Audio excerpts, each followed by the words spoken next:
Hello, hello, bienvenue à tous et à toutes une fois de plus sur ma chaîne YouTube pour cette nouvelle vidéo. Donc, comme vous pouvez le voir dans le titre aujourd'hui, enfin je ne sais même pas encore si le titre au moment où je fais la vidéo reflètera ce que je veux, ce dont je veux parler. Mais aujourd'hui, suite à un petit direct que j'ai fait, je vais en fait vous donner la position du gouvernement par rapport à l'immigration Canada et les délais, pourquoi les délais sont aussi longs. Alors, avec la pandémie, on s'entend que tous les bureaux de visa, enfin, quand la première vague de la pandémie avait causé que tous les bureaux de visa à l'extérieur du Canada, tous les centres de rendez-vous de visa et tout ça avaient arrêté leurs activités et fermé et donc tout était mis au repos. Et puis quand on a commencé à sortir un peu de la première vague, on a commencé à rouvrir tranquillement, pas vite, certains centres, pas tous. Et donc là, je vais en fait un peu vous éclairer sur les décisions qui sont prises de l'intérieur ici concernant l'immigration. Alors, le premier pan de la vidéo, je vais m'attaquer en fait déjà au fait que je vous le dis et je vous le redis souvent, les effectifs en fait d'Immigration Canada ont été réduits à la baisse, ce qui fait que actuellement, ils sont en train de traiter les demandes de résidence permanente dans la mesure du possible et la mesure des effectifs qu'ils ont sous la main. Et ils vont contacter en temps voulu toutes les personnes dont ils auront évalué et traité les demandes. Donc, si vous ne recevez pas de réponse dans l'immédiat quand vous avez fait votre demande, c'est tout à fait normal. Ça, c'est la première chose. La deuxième chose, c'est qu'ils ont vraiment mis l'accent. Pourquoi les autres pans sont un peu longs? C'est parce qu'ils ont décidé, Immigration Canada et tout ça ont décidé de mettre l'accent, en fait, sur les demandes de visa des personnes qui sont déjà sur le territoire, par exemple des visiteurs qui sont venus et qui ont besoin de changer le statut, par exemple pour avoir un visa de travail temporaire, sans avoir à sortir du Canada parce que justement, avec la première vague de la pandémie, il y a eu beaucoup de pénurie de main-d'œuvre dans divers secteurs d'activité de l'économie canadienne. Donc, du coup, ils ont préféré mettre l'accent sur ces personnes-là qui pouvaient changer de visa pour, mettons, combler ces besoins-là sans avoir besoin de sortir du Canada. Il y a des personnes qui viennent pour un peu tâter le terrain, se dire, OK, moi, je veux venir dans quelques années ou à la fin de l'année et je veux tâter le terrain pour voir c'est quoi les secteurs d'activité qui pourraient marcher si je viens m'installer. Donc, quelqu'un qui est là en tant que touriste décide que, bon, maintenant, je veux changer mon statut de touriste pour passer à travailleur temporaire sans que tu aies besoin de sortir du Canada. Ce sont les demandes qu'ils traitent, qu'ils ont préféré traiter en priorité. Après ça, ils ont décidé de traiter aussi les demandes de permis d'études et de résidence permanente. Alors, permis d'études et résidence permanente, ils mettent l'accent sur le fait qu'ils traitent les demandes. Je viens de trouver l'information et j'estime que c'était vraiment utile de partager. Peut-être que parmi vous, il y en a qui ne le font pas. Ils ont décidé de privilégier les demandes faites en ligne. Donc, toute demande papier, je vais vous, à la fin de la vidéo, je vais vous mettre l'article noir sur blanc. Noir sur blanc.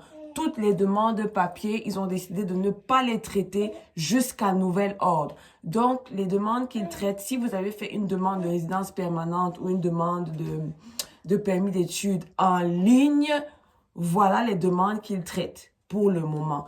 Tout ce qui s'est fait par papier, que vous avez envoyé par DHL, vous avez envoyé en support papier, jusqu'à nouvel ordre, Immigration Canada ne va pas traiter ces demandes.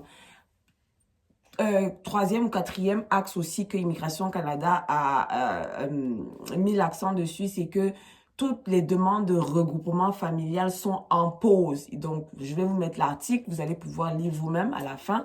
Donc, regroupement familial en pause pour le moment. Du coup, il y a eu des manifestations un peu partout dans le Canada en été, Ottawa, Toronto, Vancouver, les personnes qui voulaient vraiment, effectivement, ou qui avaient des procédures déjà lancées pour des regroupements familiaux, comme des conjoints qui veulent que leurs conjoints viennent les retrouver, des familles, enfin des parents qui veulent peut-être faire monter des enfants et ainsi de suite. Donc, c'est en pause. Quoi d'autre qui pouvait expliquer un peu les délais, puis voilà. Et donc, c'est ça. Dans le direct que j'ai fait, je vous expliquais que, effectivement, Immigration Canada est donc en pleine campagne de recrutement en ce moment-là parce que c'est vraiment fort. Même les personnes qui sont à l'intérieur ici, qui ont des demandes de permis d'études, qui ont des demandes les plus basiques, les délais, c'est vraiment trop fort. Quand tu appelles, tu mets des plombes à pouvoir parler à quelqu'un pendant longtemps, pendant au moins, je sais pas moi, 2 mois et demi là. Quand tu appelais, tu étais même pas capable de tomber sur quelqu'un. Donc, c'était un robot automatique qui te parle. Et à un moment, tu écoutes toutes les options et puis on te dit, je vous remercie d'avoir appelé, la ligne raccroche. Donc, imagine le nombre de personnes qui sont à l'intérieur du Canada et qui ont fait des demandes. Parce que, par exemple, la pandémie les a bloqués ici et ils ont décidé que, OK, plutôt que de sortir, vu que de toutes les façons on ne peut pas sortir, autant commencer ma procédure.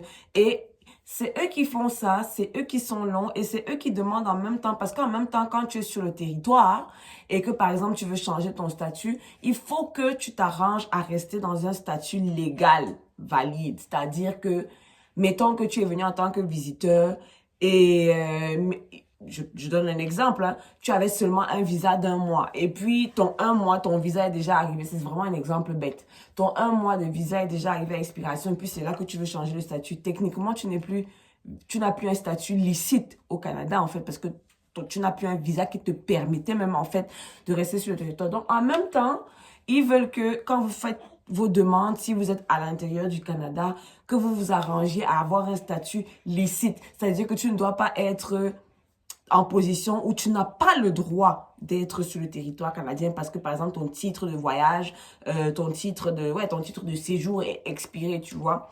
Donc, là, c'est ça, back and forth, back and forth. Et c'est un peu ça. Donc, je vais vous mettre, je vais vous mettre l'article et je vais faire la voix pour vous expliquer en fait quoi lire dans l'article et qu'est-ce qui expliquerait peut-être, en fait, même pas qu'est-ce qui expliquerait, peut-être qu'est-ce qui explique en fait pourquoi beaucoup d'entre vous, quand vous dites j'ai soumis ma demande de permis d'études telle date et depuis on m'a pas répondu, j'ai soumis ceci, machin, machin. Donc, déjà, assurez-vous que toutes les demandes que vous faites maintenant, que vous les faites en ligne, que vous les soumettez en ligne parce que tout ce qui est papier, ils ne vont pas regarder jusqu'à nouvel ordre. Et ce nouvel ordre, je ne sais pas quand ça va changer. Et du coup, il y a des secteurs qui ont décidé de mettre en pause et d'autres qui ont décidé de prioriser par rapport à d'autres. Donc, c'est tout à fait normal. Arrêtez de stresser, de paniquer. Si c'est que vous avez fait les choses bien et que vous n'avez pas de réponse, c'est tout à fait normal. Ça ne va pas. Ça ne va absolument pas. Donc, voilà ce que je voulais partager avec vous. C'est vraiment très, très rapide. Et je vous fais des bisous. Et je vous retrouve très, très bientôt pour une autre vidéo.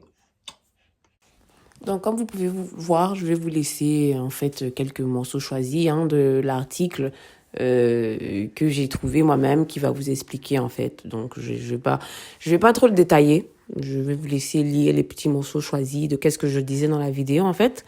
Donc plein de facteurs qui vous expliquent en fait les demandes papier sont pas traitées pour le moment jusqu'à nouvel ordre comme je vous le disais. J'ai parlé du regroupement familial aussi qui était mis à la pause, donc voilà ça ici. Et donc autant de choses. Donc de pas vous inquiéter pour la lenteur, la longueur des choses. Ça va pas, guys. Ça va vraiment pas en tout ici. Laissez-moi vous dire que ça va tellement pas. Anyway, petit à petit, ça va aller. Comme vous êtes quand même assuré que ils vont faire tout leur possible pour traiter les demandes. C'est vrai, ça prend du temps, mais bon. Ne dit-on pas que tout ce qui a de la valeur vient avec beaucoup de sacrifices? C'est de ça qu'il s'agit.